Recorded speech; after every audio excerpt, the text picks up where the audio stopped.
And welcome back, friends. It's the Soul Material Podcast, the podcast you cheer for, the channel you cheer for. We are here with another episode of that sneaker business talk. So we can give you that clarity over popularity. So let's start the show. It's T Mark the Street Shark. And your man, the OGEO. Welcome once again. All right, and we are here. And now, this episode is just another one where we're just going to volley up a rhetorical question, and let's talk about another State of the Union topic of the sneaker culture. So, what's going on with reselling? Is reselling dead? I don't know. OG, let's kick them off. What's going on with reselling? Is it dead? Is it over? Is it still going? Where are we at? And where are we going? Well, there's been a few articles the past few weeks regarding this topic, and I'm not saying it's gone totally viral, but if you read the comments, a lot of people have a lot of opinions regarding this exact thing, and you have one extreme or the other. Sure, you got one extreme of the people saying, "Thank God things are going back to some kind of normalcy. I can walk in a Foot Locker now and see multiple releases and get them for retail." Then you have the other side of the guy saying, "Why are you guys crowning that side? That's part of the game. This is just business, and it's just a cycle now." And it's interesting to me because it depends on what you define as dead. And at one point during the pandemic, when people had all this, when going back to our previous episodes, when people had a little bit more money coming from the government elsewhere, it just rolled some things up. But everyone knew you don't have to be an economic, major to know, or business major to know that the bubble was going to burst sooner or later. And you're dealing with an economy now that's sitting where it's sitting. And it's not just easy to go and just get a shoe and just make $150 off of it like it was before. And you see how production is going. You see how now you're seeing how people aren't buying as much as they did. And I believe, Shark, that the population of sneakerheads who were willing to just pay whatever has shrunk tremendously as well. So even the resellers are getting more sharky, lack of a better term. So their art of acquisition is not like they are doing what we used to do, in which we thought, hey, I could resell something because I get my thing for free. And people aren't really paying their bills and so forth like they used to as far as this reselling thing. So is it dead to that extent? I believe that it is now. I think it's a sign for things to come because people aren't as excited about these releases that we know about 6 months in advance because Shark, people know that they can't make so much off of them like they used to even last year or year before. So again, you talk about this, Shark, as far as why are you in the game? What are your real motives? And we're starting to see, like I said before, who's real, who's fake. And now it's this whole jubilation going on with a certain section of our community saying, thank God now I could just get a shoe for retail and I could take my time and walk into a JD or a Foot Locker and get my shoe and not have to worry about bots or worry about employees being shady so forth because it's dying or it's dead right now. Is it interesting, Shock? What's your take? Yeah, so I don't think it's dead. First of all, I think that the hype beast reselling that died down. So the timeline that you just talked about, especially pandemic, early pandemic. Well, the thing that helped drive that is the lack of supply. So. But then once the supply chain shored itself back up, then it's just like boom, boom. What just happened? No, that's what happened. Y'all wasn't prepared for the longevity. It's always the short game, and that's why and for me, as someone who sold on multiple platforms, my stuff is tanking. Not because I'm not a good seller or I'm not trying hard enough. It's just people aren't buying. You know why? Because that's the intent part. Were you really buying it, or like a lot of people were on these? Let's admit that people were on the resale markets to buy and then resell again. Like, just stop it. You know that you were recirculating some of this stuff so that you can buy it at its early sale price, resale price, so that you can hold on to it for another month. See the Travis Scotts and the escalator of so if you don't get it on the release, you'll still try to buy it on the aftermarket, hold it, and then come back again. That's what you can't really do but so much anymore. You can't recycle the resale where you're the go to our plugs and connects episode, and then you will get to understand who is really what in the equation of the acquisition, like who's really the plug versus the connect. You know what I mean? And so that's why I think that has been watered down a little bit because he didn't have the supply. I mean, you took advantage of the supply part, and now that the supply is there and the demand, I feel like demand wasn't. It was kind of comparable, so when you take the supply and add to it, now the demand just looks minimized, and people just aren't doing it because again, people were here for the wrong reasons, and now it's starting to show because again, I've got some really good stuff, but now the value of coolness is equated to the resale. So it's not cool unless it's limited and you can resell it for a lot of money. And you can resell it for a lot of money. That's the part where it confuses me because why are you here again? Why do you want to pay so much money for this shoe? And those shoes that are valuable, I don't really see regular people just walk around wearing those shoes anyway. So what are you doing? What are you doing with it? So, because it's hard to predict what is without actually, if you just held up a shoe and was just like, will this resell for a lot? You can't answer that question in today's sneaker world because you're going to get a whole bunch of extra questions. Well, how much is it? How many did they make? Where is it going to be available? Is it limited? Like, why do those things matter in the equation of what's hot? You know what I mean? If you had a gazillion shoes and they were popular and they all sold out, either make more or you can resell what you had and then get more money. You know what I'm saying? Because it's all about it was popular because people wanted it, not because it sells for a lot. This is why it became fickle because you can't predict the sales anymore. You know how I know this still exists? The fact that the DT Maxes, the Deion Sanders that was on the everybody's clearance, all right, all he did was go to Colorado and change the yellow to gold and then put the Prime logo on the back, and that sold out in milliseconds. You know why? Because it got botted. Okay, There you Nike, I go. thought you were thwarting the bots. That was one of the biggest bot attacks of the longest time. There you And go. yes, I'm mad at that because all you did, you didn't want the shoe, and then you even gloat and talk about like should have been quicker, blah blah blah. You know what I mean? Like you're cheating. You know what I mean? And all you're doing is preying on the sheep. And you just what is a shoe that's less than $200? You just want to sell it for 500 just because you zapped up all the inventory. And Coach Prime is hot. You know what I mean? So Nike, I think you fumbled on that one the way that you released it because you literally let the thing you said that you've been investing in to stop For years. for years. Mhm. Well, it feels like only if it's a draw, only if it's on the sneakers app. That's the part that you gotta do better at. But if you just post it on the website and be like, it'll be there at 10 a.m. on Thursday, you don't have no bot protection. Man, that ruins some stuff. You know what I mean? So that was a great example that I wanted to give. Like that's how I know it didn't go away, but it was just like, really? So that shoe didn't do.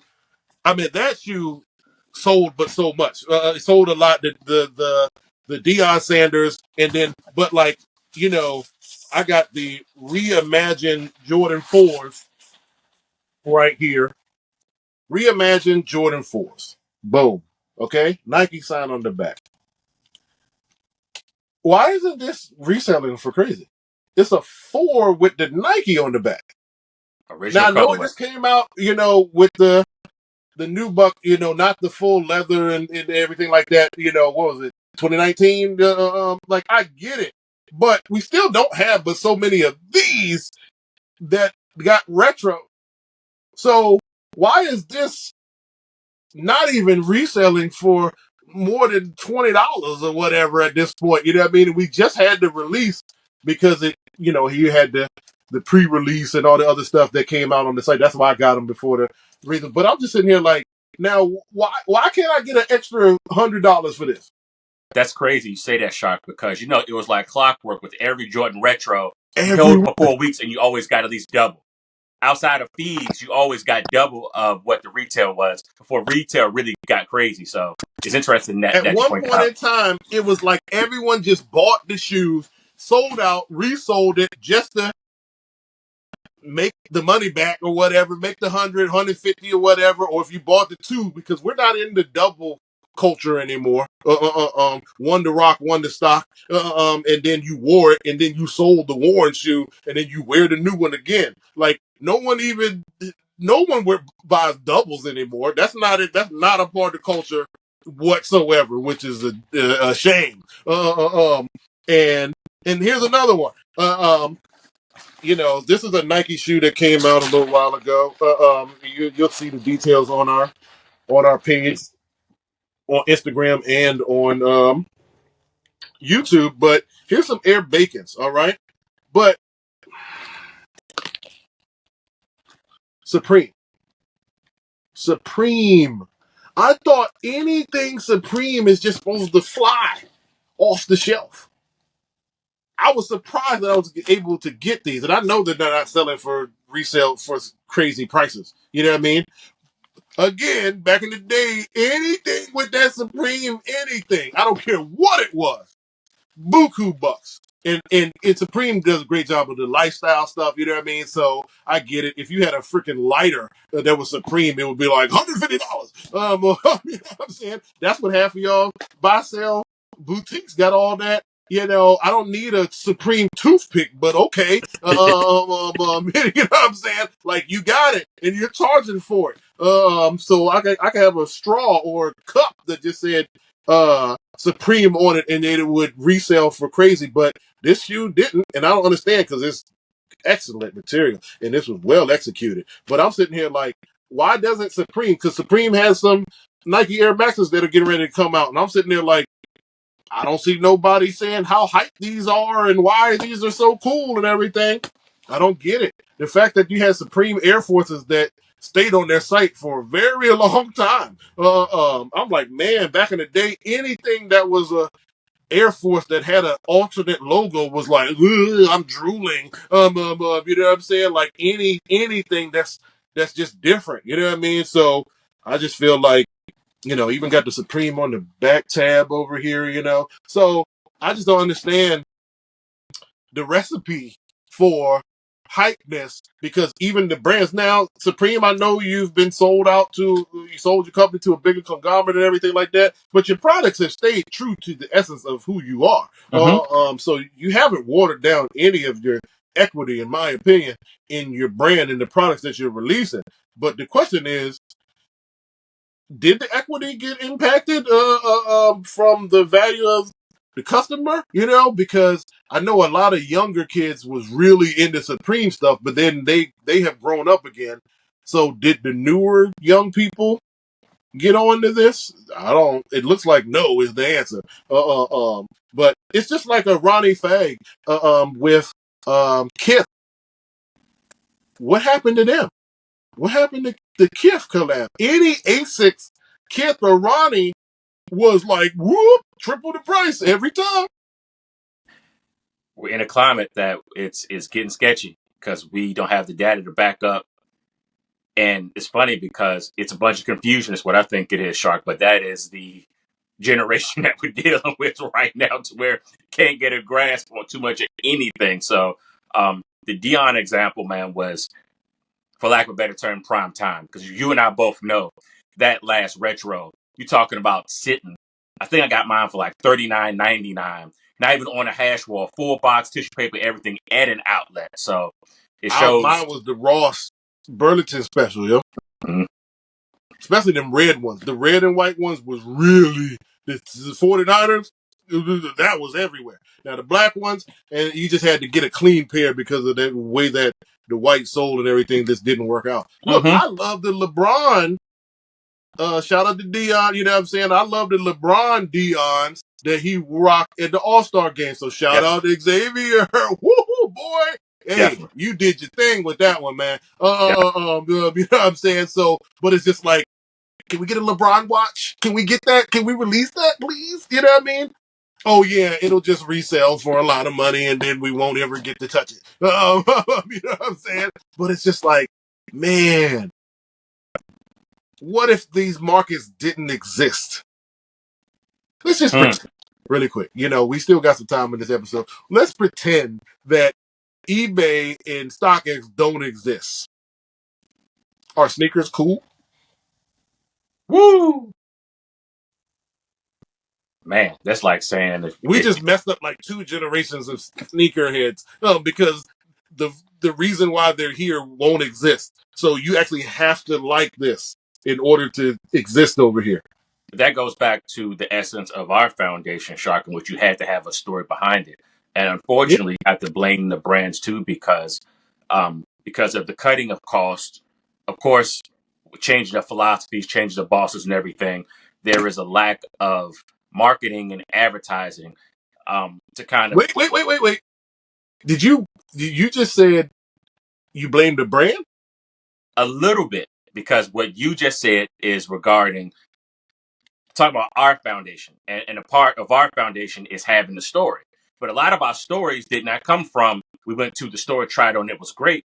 Our story came from the athlete wearing it or some rapper wearing it in a beat. We had some kind of story, and that brought the essence of saying beyond what people may have liked or not liked. This is my story, and I like it. And now we're in a generation in which, like you said, you're dealing with sheep, you're dealing with flock, and a part of people not having their story is because brands aren't really, as you mentioned in a few of our past episodes, telling the story the way it should be told consistently. So you've shown some poem, you've shown where the story's being told, but not as consistently. So we have in a generation that was not as privileged as we were to have those kind of avenues and those things going on that we weren't totally oblivious to, but it helped us out to kind of create our story. So for someone who's 14 now, what story are they going to create? They're going to go on social media, see what's hot, see what's hype. And if they have 80% of people at their school, wherever they do extracurricular activity, saying that something is hot and that's correlating to what's expensive or what's exclusive.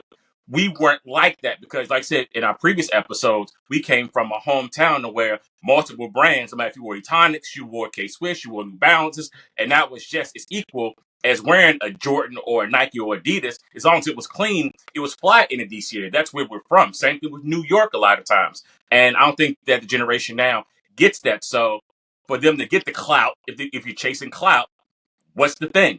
What's popular? What's expensive? What's exclusive? And that's part of the game, but that shouldn't be the game. I think that's the game now that most of this younger generation is getting. And I can't totally blame them for it because if they don't have an uncle like an Uncle Shark or Uncle Kev here, who are they going to go to kind of give them some kind of story? Even they can come to our house and see where our stories come from to have a foundation. We had that. The generation totally is missing that, man. There's nobody from a foundational standpoint, relative or so forth, that can even pass these stories down and show how it's supposed to be done. So you're dealing with the lost generation overall in the hobby, man.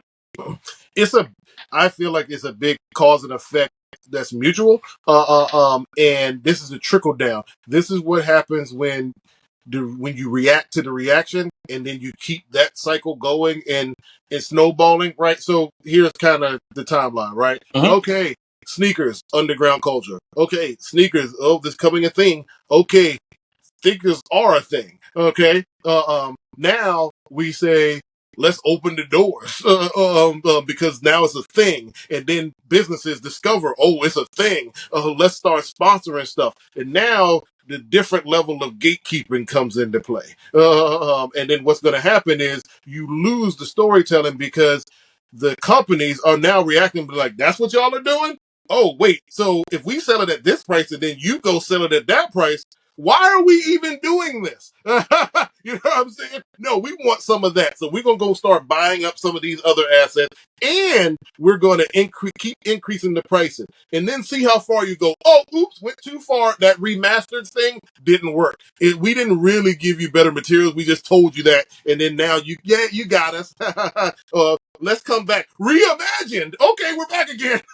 Let's up this price and just change the classic material and see what you do with it. You're reacting to the reaction, and this is why you've lost the history. Just think about the history of Black Americans, Black people in America, and how we don't have a lineage of our history because it's strategically hidden, and some of it we hid ourselves because the transgressions of the other generations don't allow you to tell you the truth because they don't want to tell you the truth because it's ugly sometimes, and they don't have public records of those times that we did. That we have today, so there's no receipts, no one could call you out, so you could just tell a story and then it just goes to generations, and that could be the fourth generation could have lived a whole lie of someone before, and Right. that's what's happening in this generation of sneakers is that we've gone too far of not creating the lineage. So the young people, they don't know and they're not asking for the stories, and then the people above, the decision makers, you're not here for the culture, so you're just like, whatever, you gonna get with this work that I'm giving you. I'm gonna put this social media person in front of you. Think about what you just said about all the stimuli Mm-hmm. that existed in our era. How in the world did we have more relevant stimuli in an analog marketplace? With We less. didn't have no internet, right? Where's the connection that gives you the nostalgia that we talk about with a commercial? Okay? A commercial that runs on TV. Sometimes you want to hurry up and watch the show to get to the commercial because I want to see the frozen moments. I want to see Jordan and climb up that long basket just for the Concords. You know what I mean? There's no even words in it half the time. It's just this moment, and then he's just hanging there at the end. It's like, oh, how's it get down? Jordan versus Bird McDonald's commercials. You know what I'm saying? Off the bleachers, off the ceiling, off this, nothing but net. Like that's a come on. Those are moments. You know, Indeed. Lil Penny, you want to party like Lil Penny? You know what I'm saying? Come on. I left my toothbrush at the house. You know, okay. Now I'm coming in and wanting to connect to it. So even before I had my own story, you gave me stories There you go. that I could at least feel a part of, or because I'm watching the player and then it translates to the court, and then you're the personality of the player, because we didn't have social media to follow a player and then learn what their personality and everything. So the commercials, the advertisements, the print ads that we saw stimulated us in a deeper, more meaningful way because you only had limited opportunity to display those messages. So they had to hit home more. Now the game is just repetition. It Period. has nothing to do with substance. The focus is repetition. How many times can I just cross your eyes? And then now you're scrolling, so you got a lot of stimuli, and you don't have no attention span for it. Okay, so all they got to do is just keep getting in front of your eyes multiple times a day, and that's all they care about. It don't matter. It's conversion. You're converting. I'm like, damn. Like my whole experience is a conversion now. There you go. Because you're just trying to throw things in front of me and get me to click through and then go buy something. They're not even trying to drive you to the brick and mortar store anymore. There They you go. don't care. There They you go. don't care. They're shutting down half of the stores anyway. There you go. So, I just feel like it's mutual. This is a snowball effect, and it's a reaction to the reaction. So if you go back in time, there has to be an original event that happened and then started the reaction. I think that original reaction was the consumer's fault. Understood. That's where I'm going, because the businesses will only do things that make them money. Okay? That's They business. weren't thinking about you and the quantities and what you like about sneaker culture. They just saw you reselling religiously. It was getting dangerous because people are camping out and doing all this stuff. So it was just like, okay, well, we're more liable now.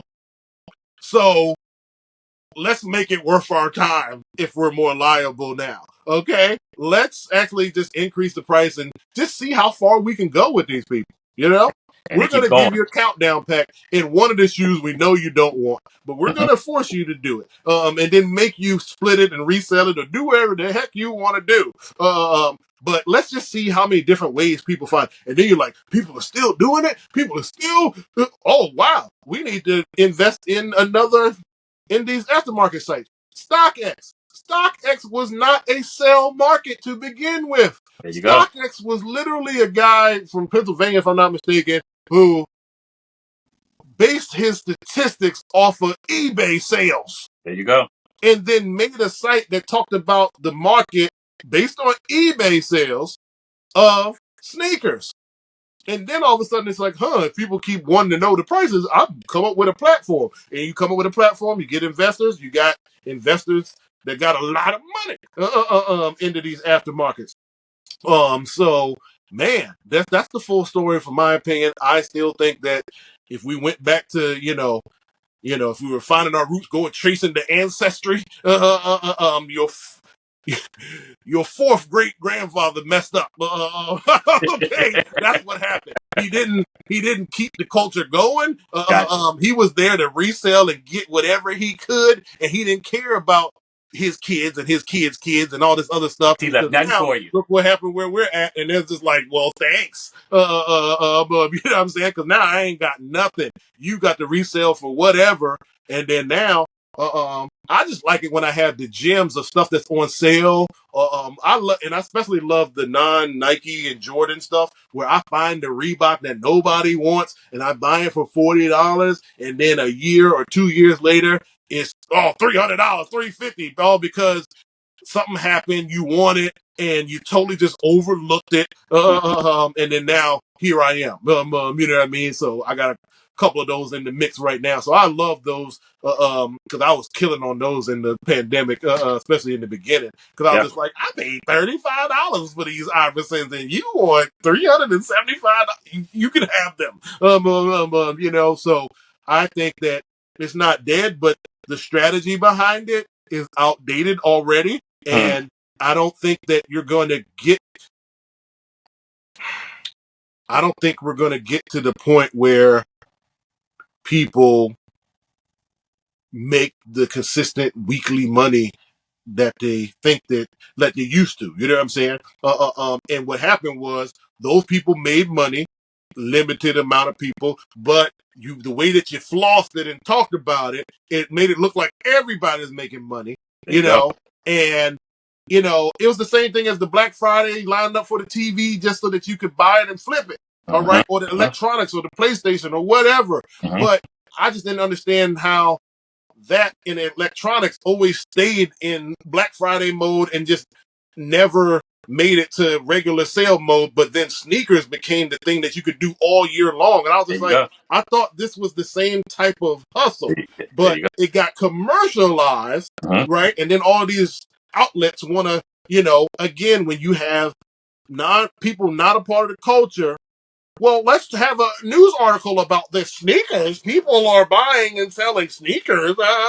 So now you got the wrong people amplifying the stuff. And then now Joe Schmo gets to watch that on the news and then be like, oh, I could do that. So we talked about this before.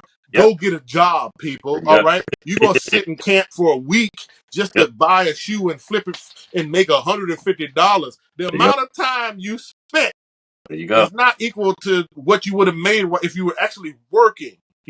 So, and if you're willing to just zap up all the inventory like that, like, come on. I literally watched people line up.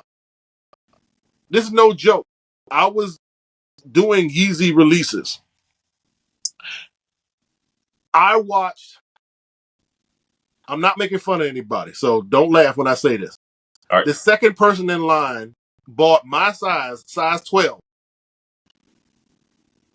He ain't had no feet, dog. Lord He have was in a mercy. wheelchair, amputee. Lord have mercy. Understood. And I think we need to close off on that. There's no way. There's But no way to you go did after it that. because you asked for a 12 or a 13 because you knew that you were going to make the most money on that. There you go.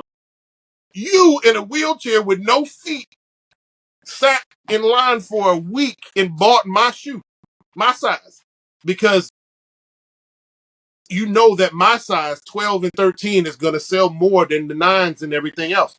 Uh-huh. I was always the victim. You know what I'm saying? All these little foot people, you were messing up the resale. What happened to the guy that just takes the back inventory? There You you know what I'm go. saying? That just There you wasn't go. left. And then There you that's go. the reseller. You There you know go. who those people were because There they you were go. trailing the stores after we left them. There you go. That they had their little inventory sheets and would actually just, how many you got left of these? Okay, I'll buy those, you know, and then you're buying Prestos and all the other stuff. I like those resellers because you were here for the long term. You Understood. weren't sitting here trying to buy what just came out. Came You're out. sitting here looking at what's left, what's about to go on sale that you could make, I don't know, the same margin, but but you can do it in higher frequency. There you I don't go. think anyone involved in the learning of being the best possible reseller. Everyone was just there to do it and get whatever, you know. And if you made your money back and you made $10, you sitting there flossing the whole 260 as if you made 260. No, the shoes paid that, and then you just made a couple bucks. There you go. You can't even get a full combo meal. You know what I'm saying? Like, come on, dog. Like, why did you do all that work just to waste everyone's time? And I think that's the part that I'm going to end on. I think people's time has been wasted so much Uh-huh. that now people that are casual, they give up at going to the store. They give up at going to the online release because it's just like, I'm not going to get it. I'll just go online to StockX and pay the price because you're not buying sneakers at a clip and you just want to be able to get what you want. So now it's become normalized to just walk in and just, if this is what I want, I'll just pay the extra 150. You know what I mean? I'm just not doing it often, There you go. but I just want it. You know what I mean? And that's the only way I know how to get it because I just won't do the work because I'm not a sneakerhead. I just like that sneaker. Understood. So there you go. That's a good place to wrap up for this episode. You know, I don't even know if we answered the question, but we kind of, you know, is it dead? Yeah, it's still alive, but it's just taking a new form. It's in a zombie stage right now. You know what I mean? For a little Walking Dead action. But you know, you have the power. This is why we give you that clarity over popularity and give you that Indeed. sneaker business talk for the Soul Material podcast because that's what we do. Just try to keep that nostalgia alive and carry it on to the next generation. So that was a nice episode right here. Till next time, friends, we're signing off from the Soul Material Podcast. It's T. Martin Street Sharp. And OGO. Until next time, peace to you. Sneaker business talk. It's the Soul Material Podcast.